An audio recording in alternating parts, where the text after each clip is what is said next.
Okay, magandang araw po sa ating lahat at panibagong updates na naman ang ating gagawin ngayon, no? Ito ay patungkol pa rin dito sa walang tigil na issue patungkol dito sa impeachment trial ni Vice President Inday Sara Duterte.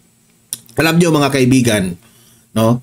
Sobrang lungkot ngayon ang dinaramdam ng mga taga House of Representatives, no? Obviously, sobrang dismayado po sila sa ginawa ng Senado. May nakita pa nga akong mga videos na naisauli na yung articles of impeachment. Tapos nakakatawa yung ibang mga tuwadkom, nakakatawa po yung iba nating mga congressman.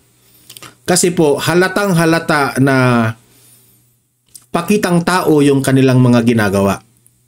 Imagine, yung ipinifile nila na articles of impeachment, may padrama pa sila eh. May padrama pa sila na parang, I don't know I'm not so sure, pero parang, kasi Katoliko tayo, di ba? I am a Roman Catholic. Sa amin pong, sa church po ng Katoliko, meron po tayong tinatawag na, meron pong segment na offertory. Okay? Offertory. Hindi ko maintindihan kung yun ba yung ini-offer nila. Kasi nakita ko sa video, parang nag-o-offer sila doon sa articles of impeachment.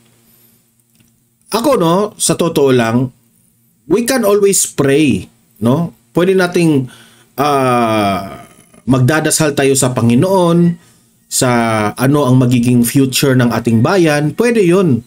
Pero kung yung dadalhin mo yung articles of impeachment sa simbahan, tapos i-pray over ninyo, hindi ko alam kung yan ba ay pagdadasal ninyo, parang mali yata yun. Pati ang politika, dadalhin nyo sa simbahan, parang sablay yata. Ako na, it depends on the, kanya-kanya tayong opinion. Pero sa akin, sa tingin ko doon, pwede naman tayo magdasal na bawat isa sa atin, kung hindi mo nagugustuhan yung ginawa ng Senado, pwede nating ipagdasal ng sarili natin na pero kung dadalhin mo yung mga dokumento doon sa simbahan, tapos maraming kamera ang nakatutok sa inyo, parang pakitang tao eh. Gagamitin mo pa ang Diyos sa sarili nyong interest, parang sablay. Okay? Kasi yung una nating pag-uusapan ay itong ang House prosecution carry the articles of impeachment to the worship area for a prayer and a blessing. Ay, sobrang sablay. Papakita ko sa inyo yung video na yan mamaya, okay? Tapos heto pa, the House Prosecution Panel gathered at the worship area of the House to pray over the returned articles of impeachment. Nakalinya sila doon, no? Yung mga congressman, nakalinya sila doon. Binibless sila ng mga pare, ganon. Yumuyuko sila.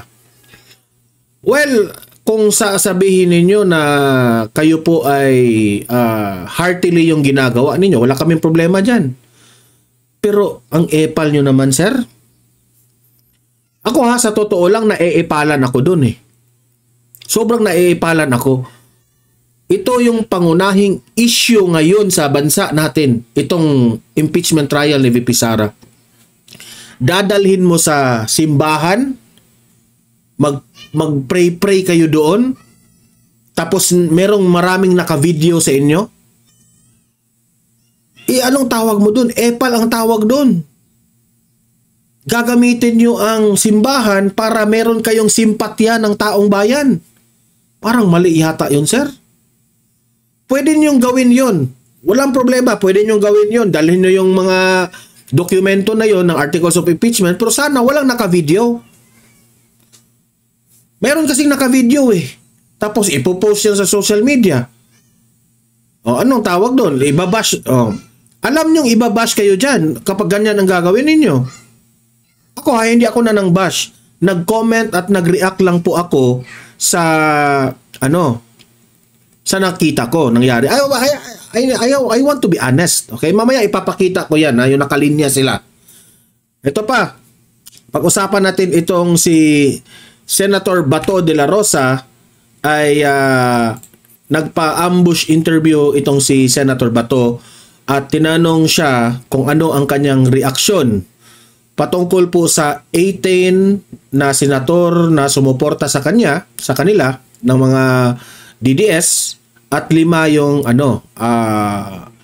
ayaw na ibalik doon yung articles of impeachment. At tinanong pa si Bato bakit na nag-iba yung kanyang stand kasi yung dati gusto niya dismissal, di ba? Dismissal sa impeachment trial. Pero umuo na lang itong si Senator Bato de la Rosa sa remand, di ba? Yung i-return muna sa kasi this is not yet final. Kasi posible pa kasi itong matuloy itong impeachment trial sa 20th Congress. Mamaya ipapakita ko yan kay Senator Bato de la Rosa anong update niya patungkol dyan. Ito, tinatanong ngayon ang House of Representatives kung ano yung susunod na hakbang kaugnay sa remanding. Itong remanding kasi, ito kasi yung legal term.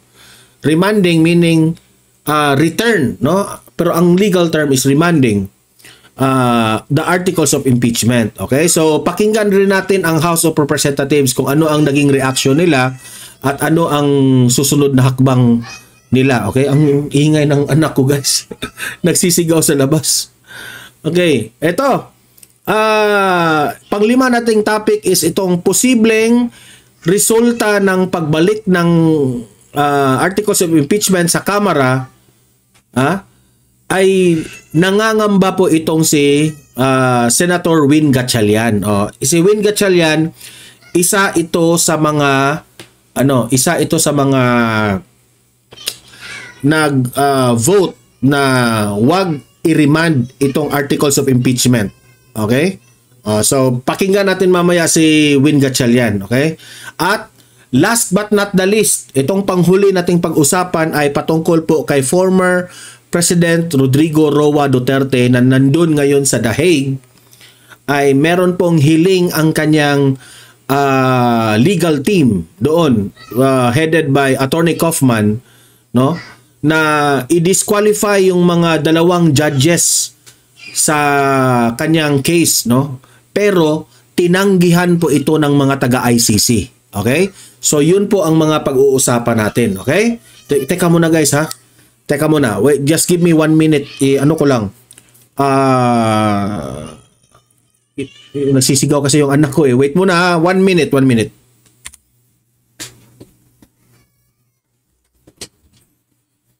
Brad Stephen, imong voice, I'm live ko. Madungog imong tingog. Stop shouting.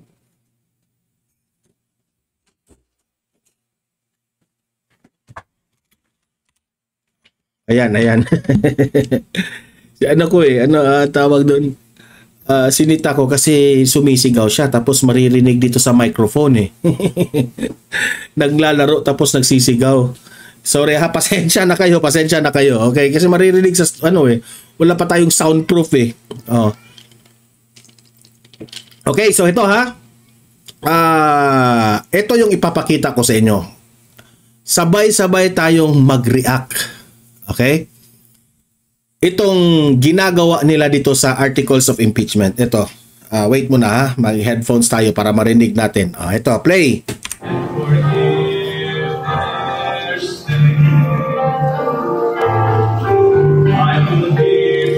I'm not so sure ha kung what part of the mass is this.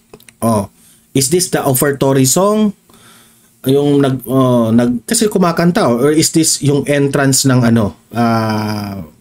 sa simbahan? I'm not so sure ha, pero yan, dala-dala nila yung articles of impeachment na isinauli. Jesus, si Luis to nandito pa yung Hindi ko pinagtawanan ha. Hindi ko disclaimer, hindi ko pinagtawanan ang yung simbahan o yung mass ha. Hindi ko pinagtawanan. Ang pinagtawanan ko si Luistro, ang pinagtawanan ko.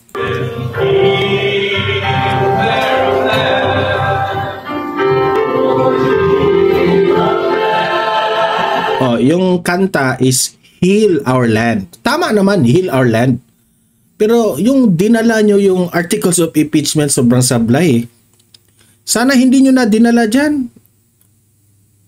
Blessing pa sila. Ako, sa totoo lang, hindi ko kaya tingnan eh. Alam nyo ba kung bakit? Alam ko kasi na gawa-gawa lang ito, mga ebidensya na ito. Alam ko kasi na na si VP Sara malinis na tao yan. Tapos may pa-drama effect pa silang mga ganito. Sobrang epal talaga. Alam nyo, sa totoo lang, binaboy nyo ang simbahan, ang yung mass. Hindi man ito simbahan. I think nag-hold sila ng mass dyan sa loob ng House of Representatives, pero binaboy ninyo ang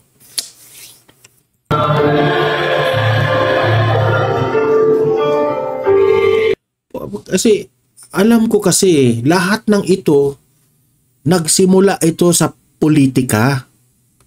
Pati ang politika dadalhin nyo dyan sa mesa na yan, sa mass mesa kasi yan sa sa Bisaya sa amin eh. Di ba? Grabe.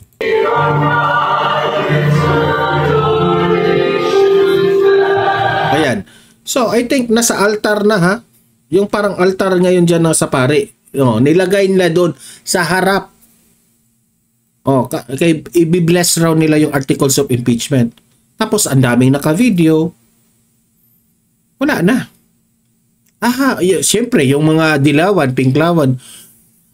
Ay, kawawa naman yung House of Representatives. Ganun yung sasabihin, di ba?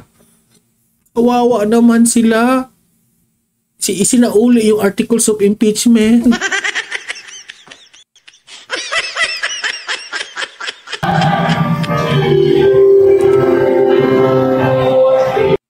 So, yan, no?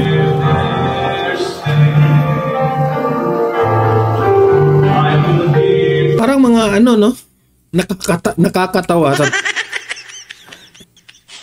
Again, hindi ko pinagtawanan ang mass ha. Sila yung pinagtatawanan ko. Yung mga mukha nila. Sobrang plastic kasi.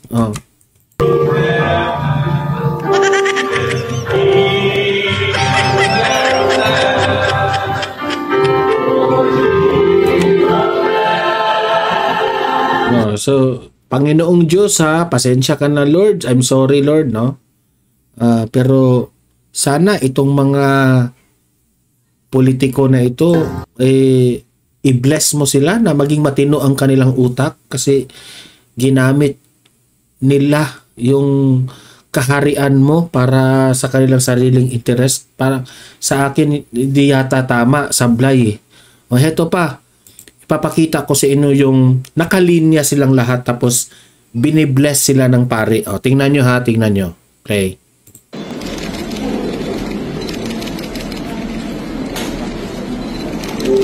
Binibless sila pero ganun. Buti nga hindi hindi nagkalayo yung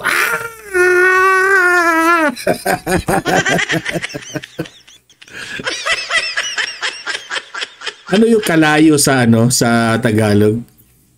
Apoy. Buti nga hindi umapoy yung katawan nila pag gano'n ng holy water. Gano'n ba? Holy water yan, Pag gano'n, pag drop sa holy water sa kanilang mukha, gumanon, umapoy at saka nagkalayo na. Buti nga hindi gumanon.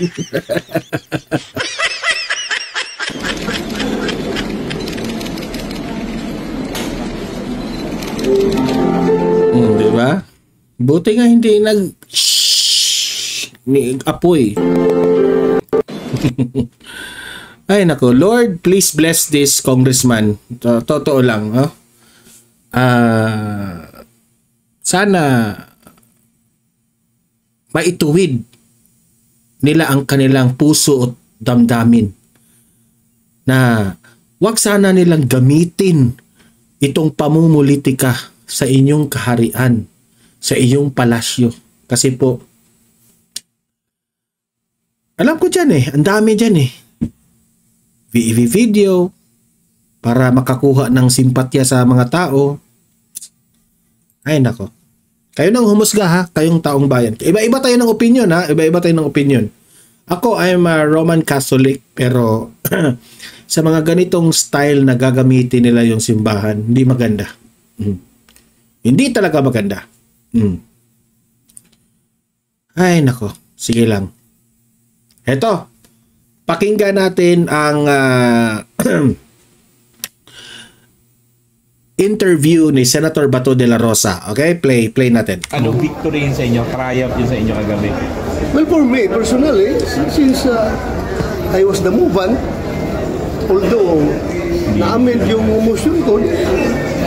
Sir, first time may botohan, 18-5. Anong reaction nyo? First time na mayroong botohan, tapos 18-5 kayo. Ano pong reaction? Kasi masaya. Wala namang movement na malungkot pag gano'n ang support na nakuha mo sa motion mo, di ba? Pero sabi po ni SP, hindi dismissal, yun nangyari. Hindi yung tantamang. Sabi ni SP. Whatever you call it, basta, yun, klaro na nakasabi ko. Dismiss, return. Sir, what made change your mind, sir? What changed your mind rather, sir? Na from dismissal, pumayag ka na, appease ka na, ano na lang, remand na lang. So, tinanong siya ngayon dito bakit remand? Umokay itong si Bato. Kasi yung una niyang motion is, anong tawag doon? Dismissal. Okay, ito yung sagot niya. Kahapon. I am a practical person. I can give and take. Hindi ako for take ng take. Mag-give rin ako minsan ng aking posisyon. Di ba? Otherwise, kung makasarili ka, sarili mo lang iniisip mo, baka masiro ka. Walang susuporta sa'yo. Pero sir, ganyan lang yun. Kung matuloy yung trial, magpa-participate ka pa rin considering nag-motion ka to dismiss the impeachment case against There is no prohibition. Kahit saan ka magtanong kung saan yung may prohibition ba. So kung gusto nyo na gano'n, meaning since yung 80 nag-support, yung disqualify niyo yun. Yung 5 na umayaw, i-disqualify rin niyo yun. Kasi umuupo as Senator Chance.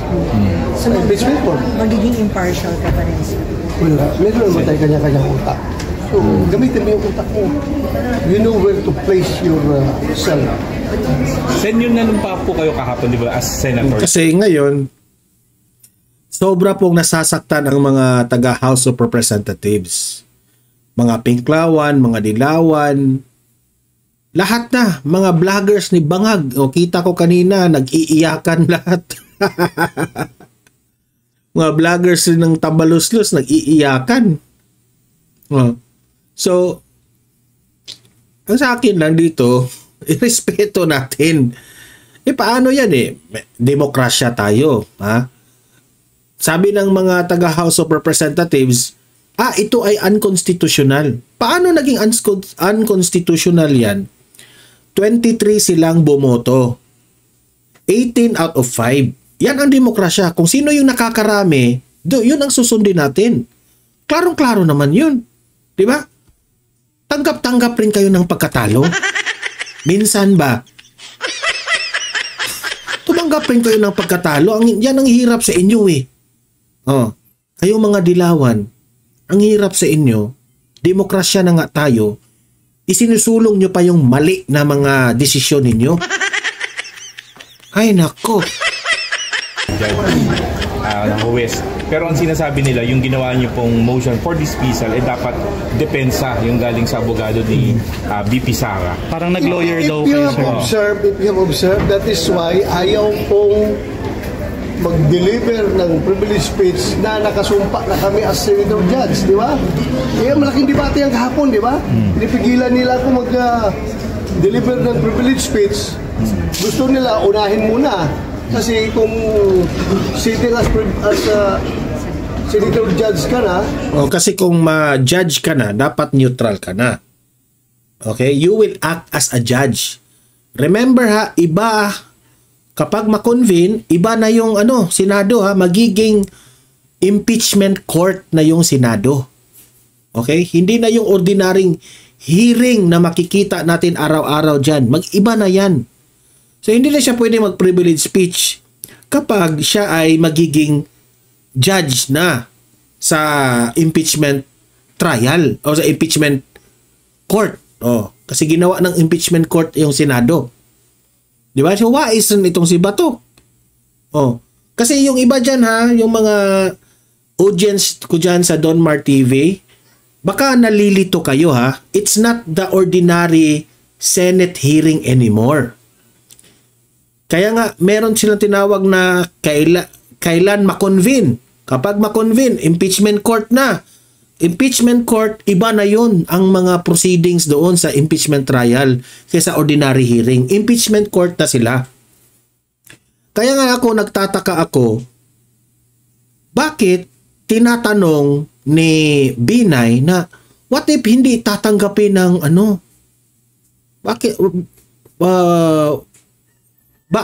baka hindi tatanggapin ng House of Representatives ang isinauli natin na articles of impeachment. Sabi ko, hindi na kayo ordinaryong Senate hearing. Impeachment court na kayo. Utos nyo na yan. Utos na ng korte yan na isauli. So ang House of Representatives, wala nang magagawa dyan. Di ba? Matintid na yung pagiging judge mo kung yun ang deliver mo na public speech. That is why I insisted. Because that issue can be resolved. Pwede ma-resolve yun without converting into impeachment court. Klaro yun. May mga Supreme Court ruling doon that the Senate can decide as to the issues regarding this impeachment complaint. Sen, para sa inyo po, impartial justice pa rin po yung ginawa ninyo sa pag-motion po ninyo? Hindi po talaga, mayroong two sides of the coin dito. Mayroong masaya, mayroong hindi. For the Duterte group, sabihin nyo, that's justice for them. Kung doon naman sa mga yellow, na gustong-gusto talagang ipindaw. Kaya nga yung na-remand na-return yung articles of impeachment, justice sa mga yellow, di ba? Lumalabas sila ngayon. Nagsisigawan ngayon sa daan, nagrarally. Para sa amin na mga DDS, para sa mga 18 senators, justice yun para sa kanya. Pati nga ako. It's good na isinauli itong articles of impeachment na ito kasi naniniwala ang Senado na merong mga lapses itong pag-file nila nung pag-file nila dyan sa Senado, itong House of Representatives. Di ba? Di justice din sa amin. In just one day, nakakalap sila ng pirma. Tapos, meron pa yung campaign manager ng Alyansa ng Bagong Pilipinas, binulgar pa itong yung nag-promise sila na kapag pumirma ka, may pera ka talaga yung proyekto ninyo. May budget talaga kayo. So, meron nga umamin ng mga kongresista na napilitan silang pumirma. Kahit labag sa kalooban nila, pumirma na lang sila para meron silang budget sa kanilang probinsya. Di ba? Si Bibi Sara, that's justice. Injustice for them. Di ba? Injustice. Ganyan lang yan. You cannot remove kung mga political biases because this is a political exercise. Correct. Political exercise pa rin yan eh. Kahit anong sabihin mong mag-votation, political. Hindi nila mabiblame. Kung sasabihin ng mga taga-House of Representatives, grabe naman kayo mga senador, pinopolitika ninyo. Ha? Talagang sinauli nyo. Sa simulat sa poll, kayo ang gumawa nitong issue na ito. Namumulitika kayo. Sa simulat sa poll, pinopolitika ninyo si VP Sara by having this impeachment file. Di ba? Lahat ng ito'y pamumulitika. Bakit? 125 million confidential funds ang kanilang tinatanong. Na kinurakot raw. Merong korupsyon na nangyari sa leadership ni VP Sara. Bakit sinisingle out nyo lang si VP Sara? Yung confidential funds ni Bongbong Marcos na kay laki-laki, bakit hindi nyo investigahan? Billion. Yung reklamo ng tao sa GAA, billion. Flood control projects, billion. Yung sa PhilHealth, billion. Bakit wala kayong nangyaring investigasyon? Dahil nakinabang kayo. Ganun ba? Di ba? So, anong tawag nyo doon? Bakit si VP Sara ang ginanito nyo? Hindi pamumulitika. Pagdating doon sa Senado, di po politikahin rin nila. Ganun. Diba? Teka muna, parang For the Duterte group, sabihin nyo, that's justice for them. Kung doon naman sa mga yellow, na gustong-gusto talagang ipindown si VP Sara, that's injustice for them. Diba? Ganyan lang yan. You cannot remove diba? So, yun po. At least naiintindihan nating lahat na lahat ng ito ay takbo ng pamumulitika. Okay? Heto naman. Ano kaya ang gagawing sunod na hakbang ng House of Representatives? So, heto, panoorin natin. Play. Jed, ano na ang development sa susunod na magiging hakbang ng Kamara kaugnay sa impeachment trial kay VP Sara? Ella, kanina ay nakapanayam natin yung isa sa House Prosecutors na si Manila Representative Joel Chu, at ayon sa kanya, hindi pa nila napag-uusapan kung ano yung susunod na hakbang kaugnay rito sa impeachment ni Vice President Sara Duterte. Ako nang sumagot. Ano ang susunod na hakbang ng gagawin ng House of Representatives? Ako nang sumagot. I-receive natin yung articles of impeachment, tapos pupunta tayo sa simbahan, tapos magpakita tayo doon. Simpatya. Dahil aniya, ngayong araw pa lang sila muling magkikita-kita upang pag-usapan yung susunod na gagawin o hakbang ng House panel para rito sa impeachment.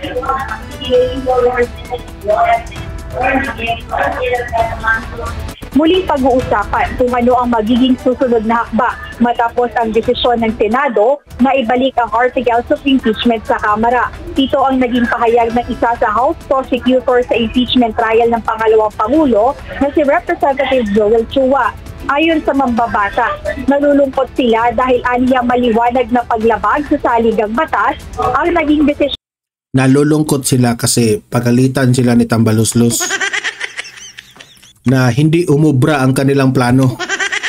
Ng Senado, paliwanag pa niya na mandato ng mga senador ang mag-file at magdesisyon sa ganitong klaseng motion, at ito aniya ay gawain ng defense o ng mga abogado ni Vice President Sara Duterte. Kaya nga po parang lumalabas po dito sila na rin ang nag-aabogado sa ating Vice Presidente. How do you feel about it? Nakakalungkot dahil maliwanag naman po sa rules on impeachment na sila rin mismo ang gumawa na dapat sila ay aakto na impartial o neutral. Pero ngayon po parang hinaharang po nila ang demokrasya po. Hinaharang ang demokrasya. Binoto nga yan eh. Diba? Chua, baka nakalimutan mo. Binoto nila, 23 sila. Except Cheese Escudero. Diba? 23. Lahat sila bumoto. 18-5. Yan ang demokrasya. Ano bang demokrasyang pinagsasabi mo? Ha? Anong demokrasyang gusto mong gawin? Ha? Baka kulang sa ano yung mga senador. Baka kulang sa mga... Ito sa ating bansa. Ngunit sa kabila ng mga katanungan sa legalidad at konstitusyonalidad ng naging desisyon, nanindigan ang House Prosecution Panel na tuloy ang kanilang laban. Dagdag pa ng isa sa House Prosecutor sa impeachment na si Atty. Shell Jokno. Malinaw sa konstitusyon na kapag na-transmit ang articles of impeachment na nalagdaan ng at least 1/3 ng members of House, ay walang ibang gagawin kundi agad-agad dapat i-trial ang kaso. Ibig sabihin ng trial ay ang tatanggapin ng ebidensya, uupo ang mga testigo, ihahain ng exhibit dahil ayon mismo ang utos ng konstitusyon ayon kay Atty. Jokno. Binigyang diin din ni Atty. Jokno na ang konstitusyon ay hindi maaaring basta-basta lang ibasura o baliwalain kaya sila ay talagang nababahala sa ginawa ng Senado.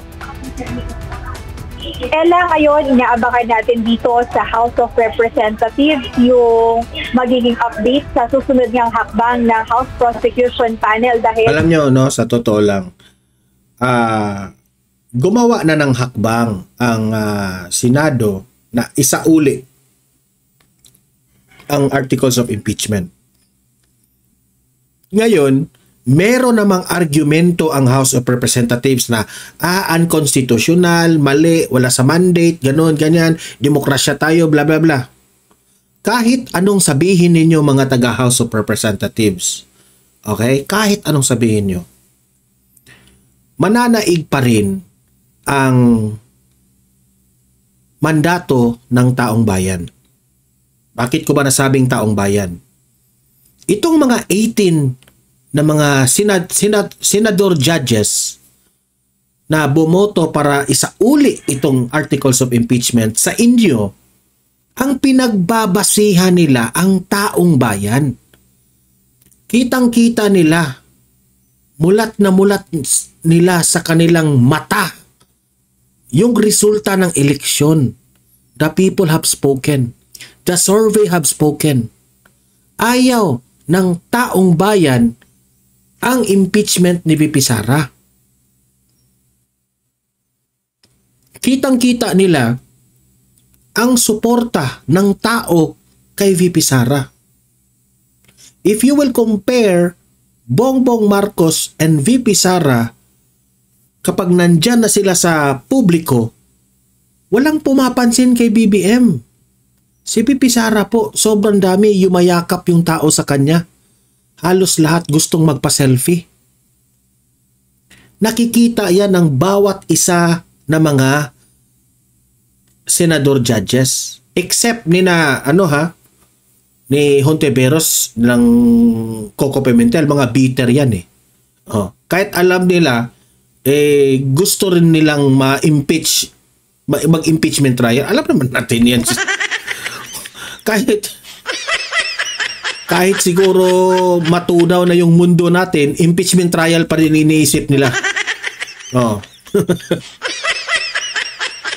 Wala na yan. So, ang sa akin lang dito, no? Kaya nagkaganito, kaya nagkaganyan, dahil rin yan sa opinion, mandate ng tao. Okay?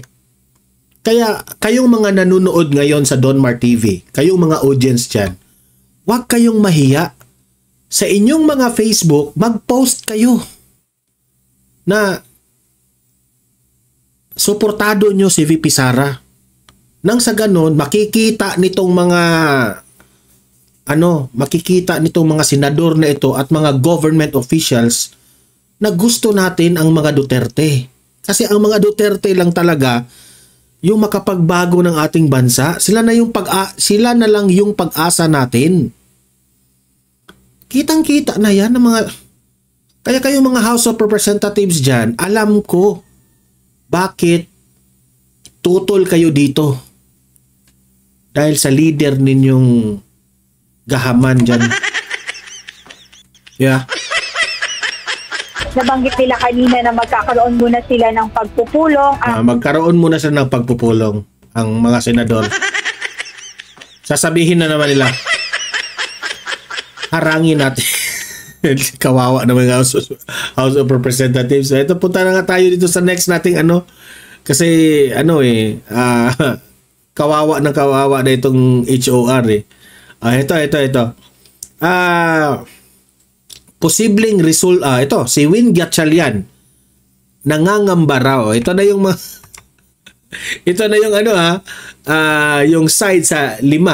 Yung 5 na bumoto na they are for the impeachment trial. Si Win Gatchalian, nangangamba siya sa desisyon ng Senado. Ito, panoorin natin. Play. Nagpahayag ng pangamba si Senator Sherwin Gatchalian sa naging desisyon ng Senado na ibalik sa Kamara ang articles of impeachment laban kay Vice President Sara Duterte. Siguro ikaw, Win Gatchalian, ikaw lang yung nangangamba.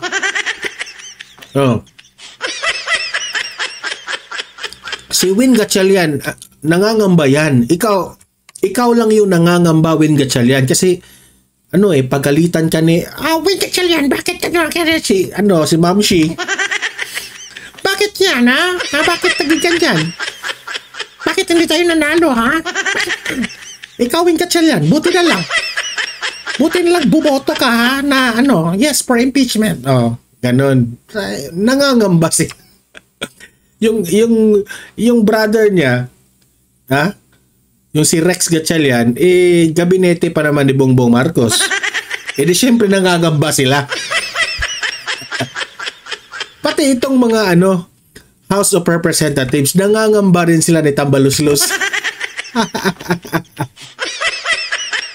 Tama nga naman, nangangamba sila sa desisyon. Ayon kay Gatchalian, tila uncharted territory ang naging hakbang dahil wala itong sinusunod. Dismayado. Tandaan nyo itong mukha na ito, ha? Tandaan nyo itong mukha na ito, ha? Wala itong prinsipyo sa buhay. Huwag nyong iboto ito sa 2028. Tandaan nyo yung mukha na yan. Na president. Anya, mas mainam sana kung itinuloy ang paglilitis upang maging bukas at patas ang proseso kahit pa maaari ring madismiss ang kaso. Wala pa rin. Kahit matuloy ang impeachment trial na yan, politika pa rin ang mananaig. So sa dulo, inalmahan din ni Senator Coco Pimentel ang anyay very disappointing na hakbang ng Senado. Giit niya, walang konsepto ng return to sender sa korte at nagbabala na posibleng mauwi ito sa legal na kaso dahil sa ambiguous ng motion. Walang konseptong return to sender sa mga legal proceedings. Sa postal office meron, pero sa legal proceedings sa korte walang ganito. Kaya nga, inulit ko kanina, bakit ba namin pinipilit na dismissal, remand, return, or any other synonym na nagbibigay ng mental picture na meron kami sinasauli or binibitawan ng Senado ang impeachment case. That is the problem. Pero gustong-gusto nila eh. So sila na magpaliwanag sa taong bayan. Sila na magpaliwanag sa taong bayan. Gusto namin eh. Gusto ng taong bayan eh. Wala na talaga sila. Natalo na talaga sila. Wala, kahit anong sabihin mo, balibalik ta rin man natin yung anggulo ng sitwasyon nyo. Wala na talaga. Demokrasya tayo. 18-5. Ito, punta tayo naman sa dito kay former President Duterte. Update po patungkol kay Tatay Digong, no? ang legal team ni Tatay Digong ay may isinusulong sila na gusto nilang ipa-disqualify ang dalawang judges. Pero tinanggihan ito ng ICC. Okay, more updates about this. Pasok. Tinanggihan ng International Criminal Court ang kahilingan ni dating Pangulong Rodrigo Duterte na madiskwalipika ang dalawang hukom na humahawak sa usapin ng jurisdiksyon kaugnay ng kanyang kaso sa war on drugs. Sa desisyong inilabas ng ICC noong June 9, 2025, sinabi nitong walang sapat na batayan upang questionin ang pagiging patas ni na Judge Rene Alapini Gansu at Judge Maria del Socorro Flores Liera. Ito ay kahit pa sila ang unang nagbigay ng pahintulot sa investigasyon laban kay Duterte. Giit ng prosekusyon, ang dating desisyon ng mga hukom ay pansamantala lamang at hindi indikasyon ng pagkiling.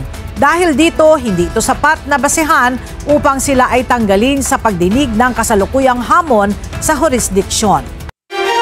Kasi I believe, naniniwala rin ang legal team ni Tatay Digong, no, na itong dalawang judges na ito, kahit anong mangyaring mga